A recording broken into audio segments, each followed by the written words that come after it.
Lalu kegiatan-kegiatan di seksi sosial itu juga ikut membantu sinergitas dengan program seksi lain di paroki. Kenapa? Karena seperti ya pemberian bantuan bulanan yang dilakukan oleh sosial maupun tahunan itu kami mensyaratkan harus punya kakak bina. Pak, ini kan sekaligus membantu program pendataan umat di paroki. Sehingga program kakak biduk ini yang dicanangkan oleh KAMS sudah 90% terselesaikan untuk di paroki Gotong-Gotong.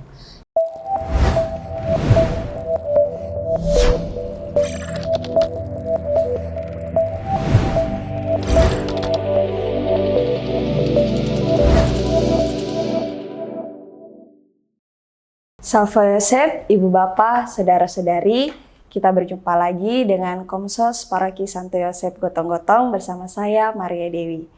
Hari ini kita akan berbincang dengan penanggung jawab seksi sosial paroki kita, Ibu Fani, untuk mengenal lebih jauh tentang fungsi dan peranan seksi sosial di paroki kita.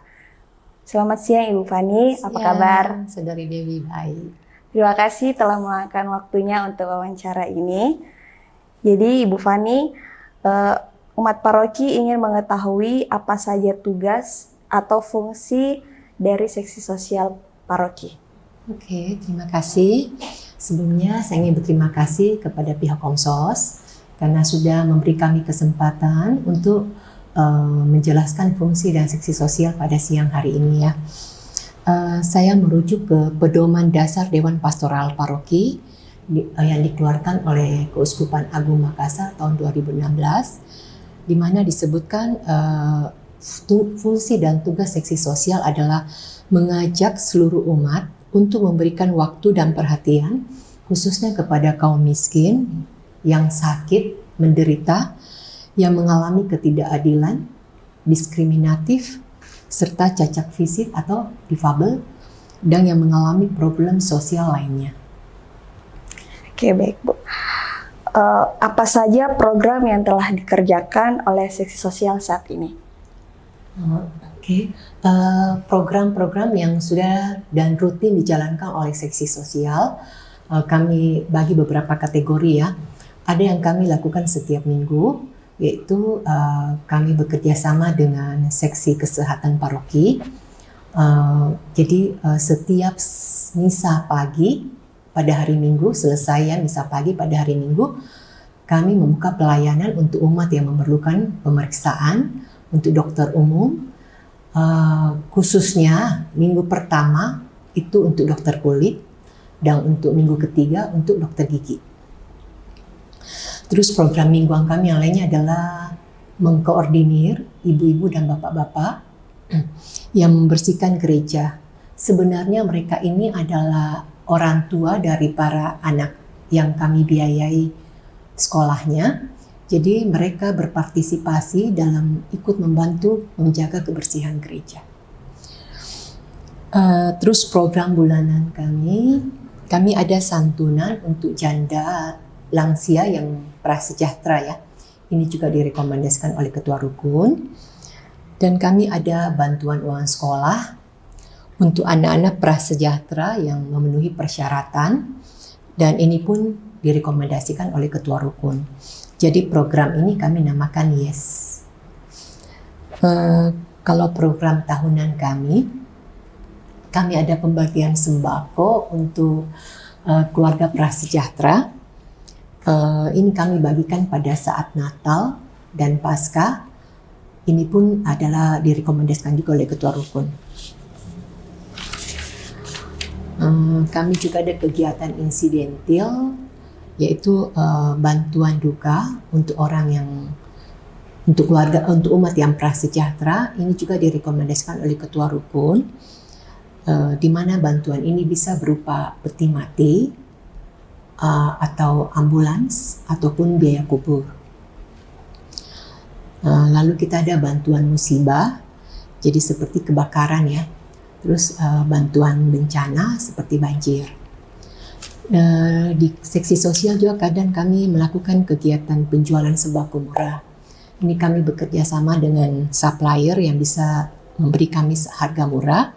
Tujuannya membantu umat memenuhi kebutuhannya dengan harga yang terjangkau. Itu kira-kira Saudari Dewi kegiatan kami di seksi sosial.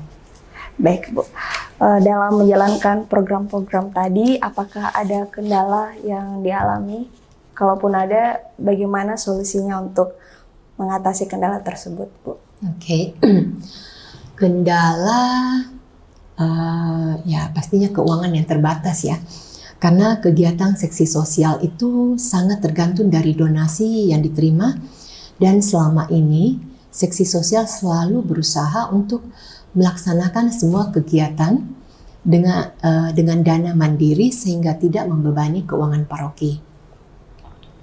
Nah, melalui dialog siang ini kami juga mengajak umat yang ingin berpartisipasi dalam membantu kegiatan di seksi sosial, boleh lewat rekening di bawah ini ya, boleh di shoot ya, dan juga lewat amplop-amplop maupun kotak-kotak yang kami sediakan di dalam paroki, di dalam gereja.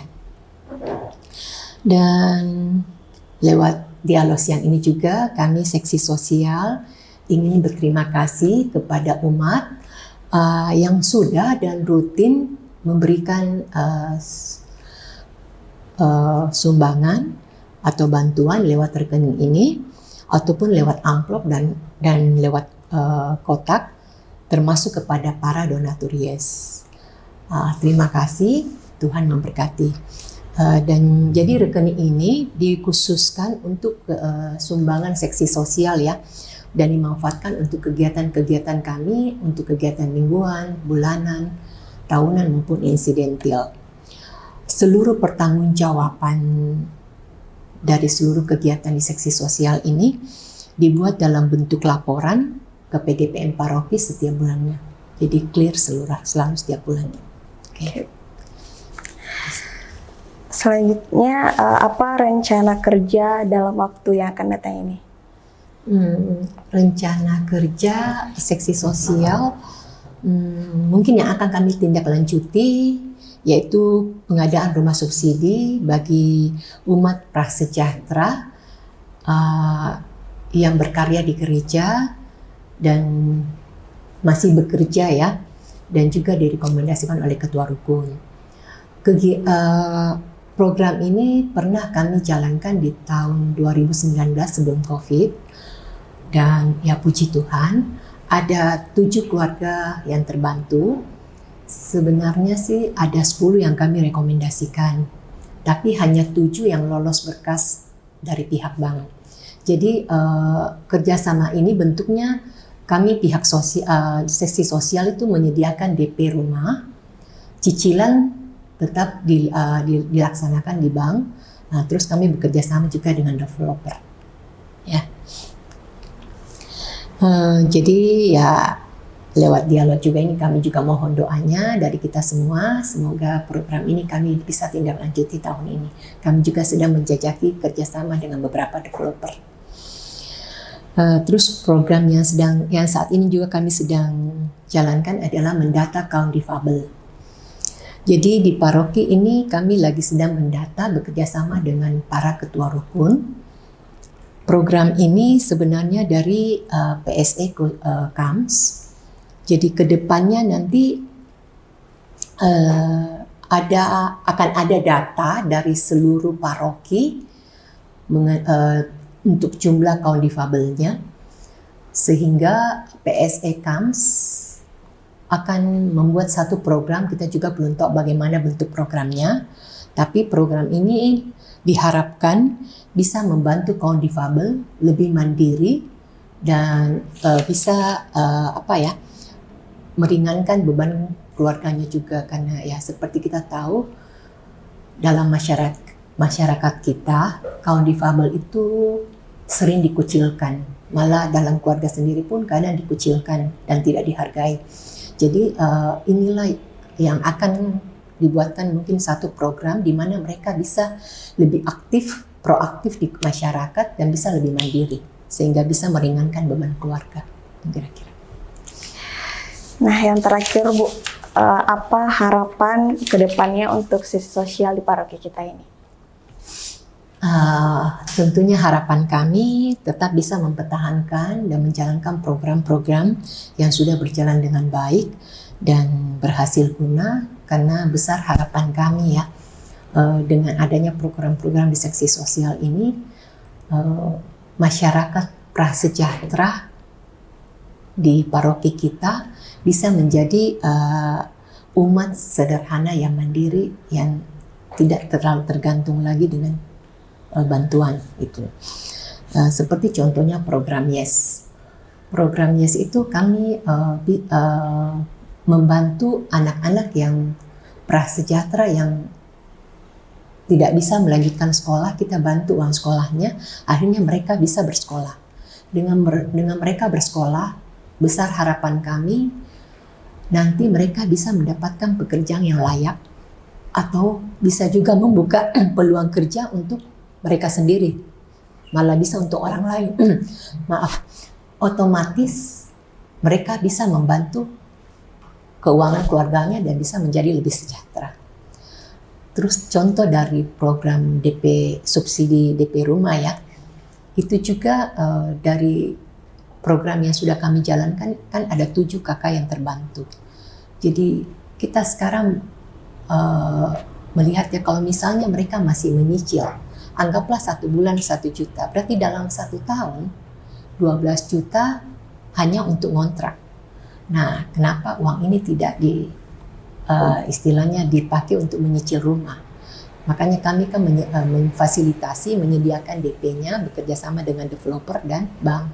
Jadi mereka melanjutkan cicilannya di bank. 10 sampai 15 tahun kemudian mereka sudah bisa memiliki 1 rumah juga, ya kan? Jadi intinya dialihkanlah uang cicilannya, uang kontraknya ke uang cicilan, ya. Nah, terus kami juga selektif memilih lokasi ya, dengan pertimbangan supaya program ini ikut membantu penyebaran umat ke wilayah stasi yang potensial dibentuk paroki baru.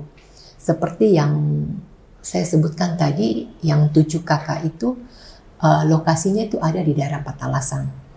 Ini dekat dengan stasi Pacerekan. Nah, seperti kita tahu, stasi ini sedang dibangun untuk menjadi satu gereja baru. Jadi untuk urusan ibadah mereka pun tidak kesulitan atau kejauhan ya, karena sudah ada dekat lokasi mereka. Lalu kegiatan-kegiatan di seksi sosial itu juga ikut membantu sinergitas dengan program seksi lain di paroki. Kenapa? Karena seperti ya, pemberian bantuan bulanan yang dilakukan oleh sosial maupun tahunan itu kami mensyaratkan harus punya kakak bina.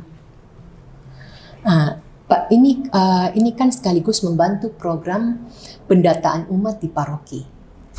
Sehingga program kakak biduk ini yang dicanangkan oleh KAMS sudah 90% terselesaikan untuk di paroki Gotong-Gotong.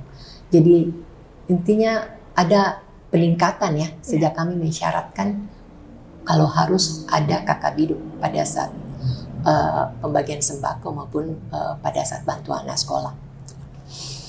Nah, harapan kami yang lainnya juga ya, tentunya kami tetap mendapat dukungan dari seluruh umat di paroki dan juga dukungan penuh, arahan serta bimbingan dari pastor paroki, dan tidak lupa dari dukungan dari teman-teman Depas, sehingga kedepannya program kami di sosial bisa lebih sukses. Itu kira-kira harapan kami. Baik, terima kasih Bu untuk informasinya. Semoga apa yang diharapkan dan rencana kerja kedepannya dapat berjalan dengan baik. Terima kasih waktunya Bu. Baik Bapak Ibu, saudara-saudari sekalian, demikianlah perbincangan kita dengan penanggung jawab sesi sosial. Kita akan kembali lagi di liputan berikutnya.